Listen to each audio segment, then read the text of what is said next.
4 মান্থে পা রেখেছে, সে 3 কমপ্লিট করেছে। সে এখন কিছুতেই ঘরে থাকতে চায় না, সে অনেক জায়গায় ঘুরে বেড়াতে চায়। সে সব কিছু This is my another vlog.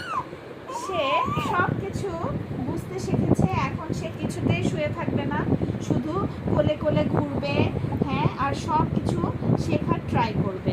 এখন সে একটু ফিডিং করবে, তারপরে সে ব্যালকনিতে ঘুরতে যাবে, তাই না আমিরা? হ্যাঁ। এখন আমিরা আর আমি তো মহা বিপদে, তাকে নিয়ে সারাদিন খালি ঘুরতে হয়, খুব ব্যাড হ্যাবিট। আর তার সাথে অনেক অনেক কথা বলতে হয়।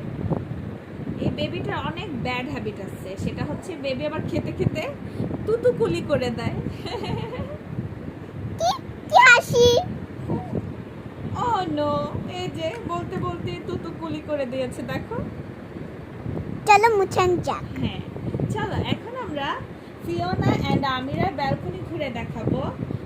আমিরা এন্ড ফিওনা তারা দুজনেই তাদের ব্যালকনি এনজয় করবে বিকালটা। চলো লেটস গো।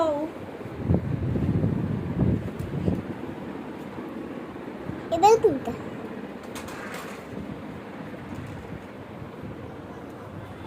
তো চলো আমাদের ব্যালকনি শুরু করা যাক। ব্যালকনিতে অনেক বাতাস আসে, এখানে দক্ষিণ পাশে ব্যালকনি।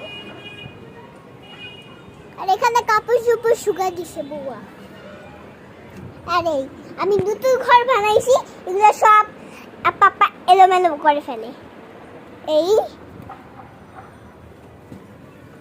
চলো শুরু করা যাক আমাদের ব্লগ।